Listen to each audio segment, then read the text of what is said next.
अच्छा, कल जो पढ़ाया था उसमें आपको कोई समस्या? कल जो पढ़ाया था उसमें कोई भी समस्या है क्या आपको? जिसने घर जाके पढ़ा है, कोई समस्या तो आई होगी या नहीं आई? नहीं आई? बताओ।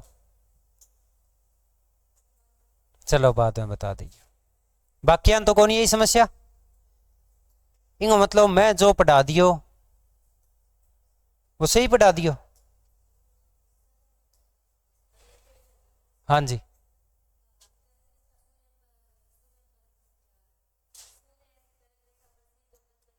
23 जून।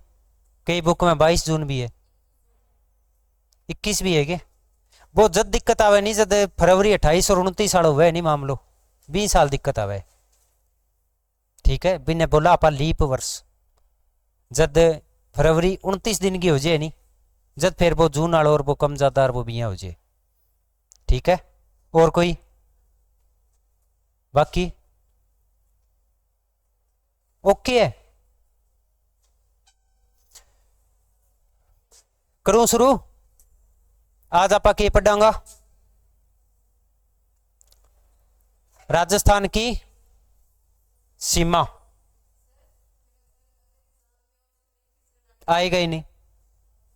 अगर 21 आया तो 23 नहीं आएगा, 23 आया तो 21 नहीं आएगा। आवे ही को नहीं, इया किया आ जाएगा। मैं कह दियो नहीं, आवे ही को नहीं।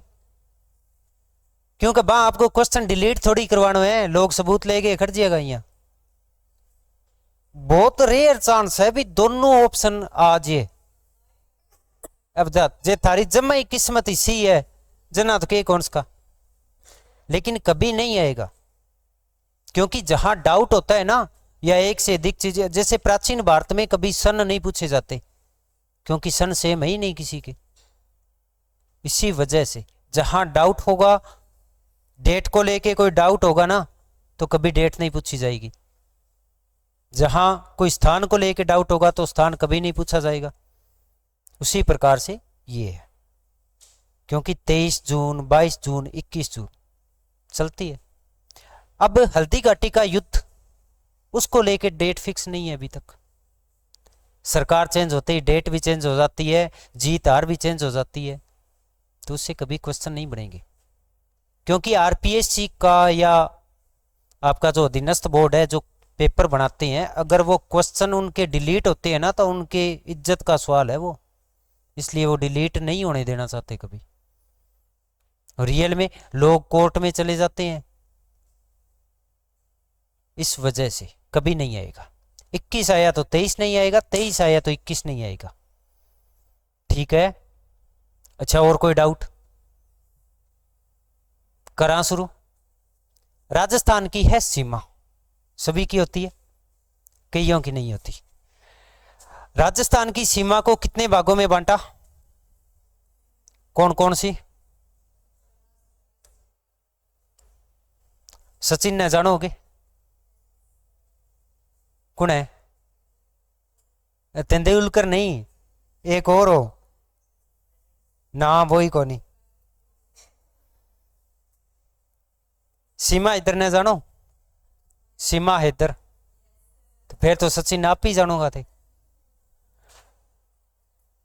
चलो जी, स्थलीय सीमा कुल कितनी है?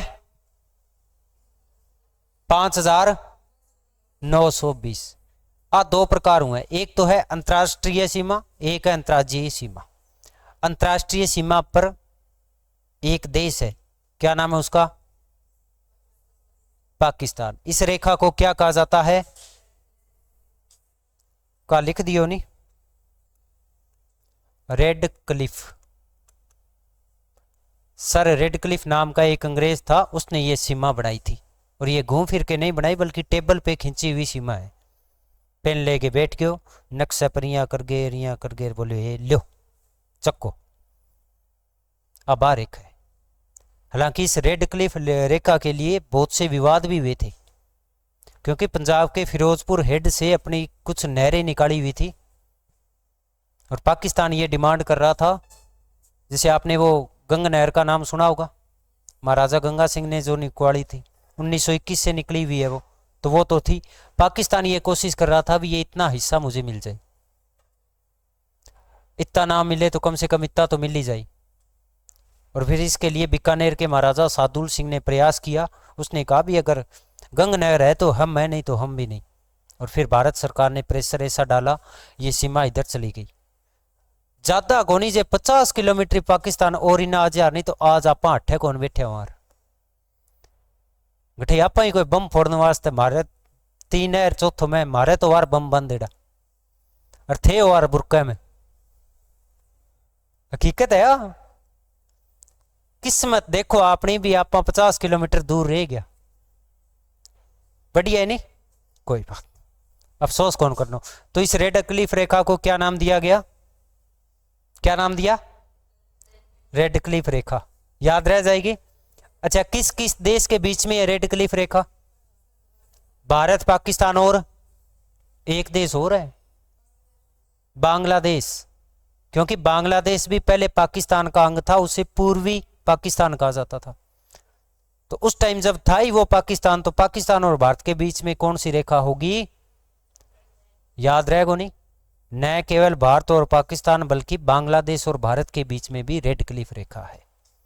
एक है डूरंड रेखा, डूरंड रेखा किसके बीच में है, नहीं पता, ठीक है। अफगानिस्तान और भारत के बीच में कौन सी रेखा है, एक काम करना घर जाके, वो इंडियन जियोग्राफी का मामला हो जाएगा और मैं हिस्ट्री वालों जियोग्राफी पढ़ान तो को जो लागू, ठीक है नहीं, और पढ़ानी भी नहीं चाहिए भी, कोई और स्टाफ आगे हिस्ट्री पढ़ावे मन्ने बुरा लगेगा नहीं। और तो ठीक है, आपने हिस्ट्री में चल रही थी, घरे जाके देश और देशों के बीच में जो सीमा है ना वो लिखने हैं आपने, जैसे भारत पाकिस्तान, भारत अफगानिस्तान, भारत बांग्लादेश, भारत चीन, भारत नेपाल, भारत भूटान, भारत म्यांमार, सारी लिखनी है, ठीक है। एक काम तो है ओ याद करके। कुल लंबाई कितनी है इस रेड क्लिफ रेखा की, लंबाई 1070 किलोमीटर। और इस पर अपने राजस्थान के कितने जिले हैं, अभी कुछ समय पहले कितने हो गए थे, 5, अनूपगढ़ भी हो गया था, लेकिन अब फिलहाल 4 ही है, ठीक है। चारों की लंबाई किलोमीटर के हिसाब से 210, 168, 464, 228 और टोटल मार गए 1070। कर लियोगा, याद हो गया, याद ही तो हुआ को नहीं, समस्या तो आए हो गया नहीं। शुरुआत कहां से होती है, हिंदू मलकोट श्री गंगानगर से, एंड कहां होगा, बाखासर बाड़मेर। कोई समस्या, ये लिखा तो नहीं ना आपने, एक बार इसी को लिखना है, हेडिंग डाल लो राजस्थान की स्थलीय सीमा। अच्छा देख लो भी लिखा हुआ है तो नहीं लिखना, सभी का लिखा हुआ है क्या, थे तो बबियां लिखे हो ना, मैंने तो नहीं लिखवाया था या लिखवाया था, फिर बीच में निकल गया मैंने, तो थे पीछे लिखे हो ना या तो, चलो कोई बात नहीं, हेडिंग डाल लो राजस्थान की स्थलीय सीमा। राजस्थान की स्थलीय सीमा को, राजस्थान की स्थलीय सीमा को आराम जी दे के दे पानी की बरकी मंगवावे पकड़ा के तू आजी। राजस्थान की स्थलीय सीमा को 2 भागों में बांटा जाता है। राजस्थान की स्थलीय सीमा को 2 भागों में बांटा जाता है। 1 नंबर अंतर्राष्ट्रीय सीमा और दूसरा अंतर्राज्यीय सीमा।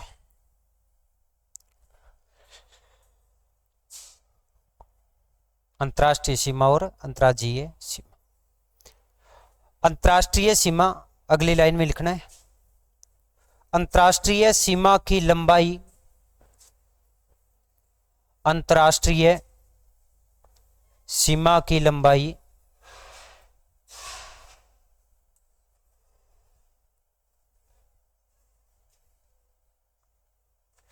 1070 किलोमीटर है। 1070 किलोमीटर है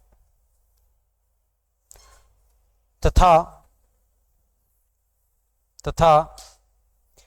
इस सीमा पर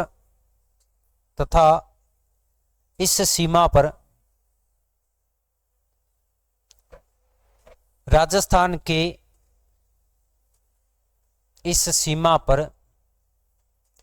राजस्थान के 4 जिले स्थित है तथा इस सीमा पर राजस्थान के 4 जिले स्थित है। अब प्रत्येक लाइन में एक जिला लिख के लिखो। सबसे पहले 1 नंबर श्री गंगानगर, श्री गंगानगर, बीकानेर, श्री गंगानगर, बीकानेर, जैसलमेर, जैसलमेर, बाड़मेर और सामने लिख दो किलोमीटर। श्री गंगानगर के सामने 210, 168, 210, 168, 464, 228,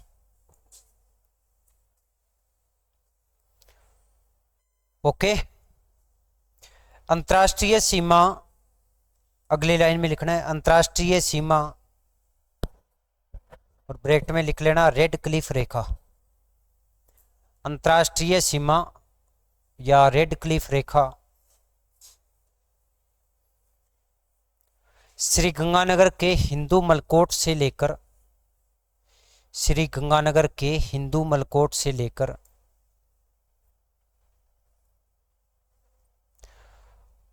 बाड़मेर के बाखासर तक, बाड़मेर के बाखासर तक विस्तृत है, बाड़मेर के बाखासर तक विस्तृत है।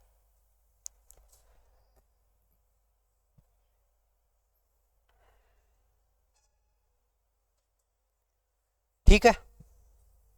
अच्छा, अब यहां से समझ के आधार पर कुछ क्वेश्चन बनते हैं भी मैं थाने इनको यूज करना ही पड़ेगा। अगर क्वेश्चन आ जाए कि राजस्थान की अंतर्राष्ट्रीय सीमा के सर्वाधिक नजदीक जिला मुख्यालय कौन सा है? जिला मुख्यालय समझो, जठे जिलो है जी हनुमानगढ़, गोलूवाड़ो भी तो हनुमानगढ़ में, लेकिन अपना जिला मुख्यालय हनुमानगढ़ है। श्रीगंगानगर को श्रीगंगानगर है। समझ में आ गई? अब क्वेश्चन की शुरुआत हुई कि राजस्थान की अंतर्राष्ट्रीय सीमा, तो पहला ही समझ जाइए भी ओनली किंग की बात होने लग रही है पाकिस्तान की, ओनली पाकिस्तान। क्यों? दूसरो देश तो है ही को नहीं। राजस्थान की अंतर्राष्ट्रीय सीमा के सर्वाधिक नजदीक जिला मुख्यालय वही होगा जो इस बॉर्डर पे सबसे नजदीक होगा। पहली बात, बॉर्डर पे 4 जिला मुख्यालय आते हैं। दूसरी बात, इनमें भी सर्वाधिक नजदीक कौन सा है? तो सर्वाधिक नजदीक है श्री गंगानगर। आगे बात समझ में? अब दूसरा क्वेश्चन, राजस्थान की अंतर्राष्ट्रीय सीमा के सर्वाधिक दूर राजस्थान का कौन सा जिला मुख्यालय है? क्या लिखोगे? बताओ, सर्वाधिक दूर जिला कौन सा है? धौलपुर सबसे पूर्व में है। अब दूर की बात होगी तो इन चारों की बात नहीं करेंगे, फिर किन की बात करेंगे?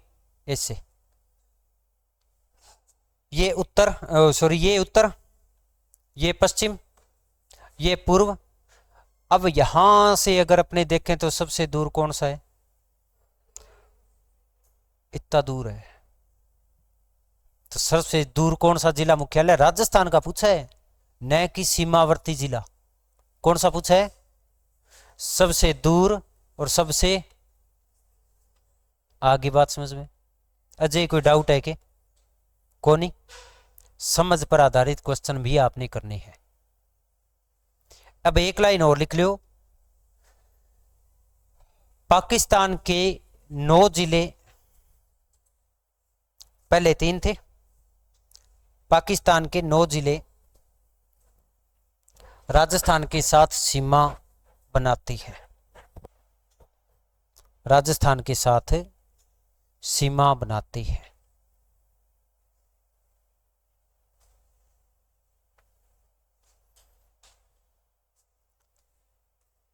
आई ओके? चला आगे।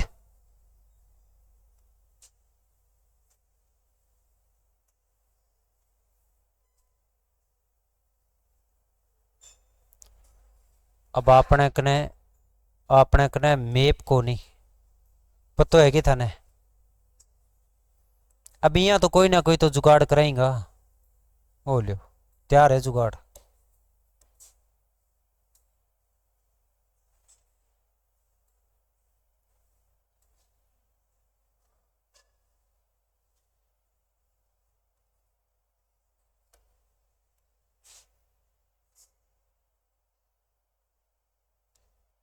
के बाद सारा ही उड़ा दियो।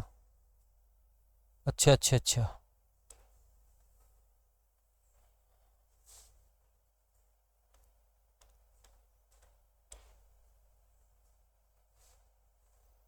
अब क्या की बात करांगा?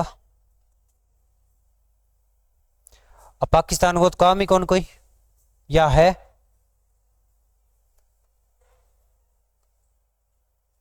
कोई काम को नहीं। एक मिनट भी अटेंडेंस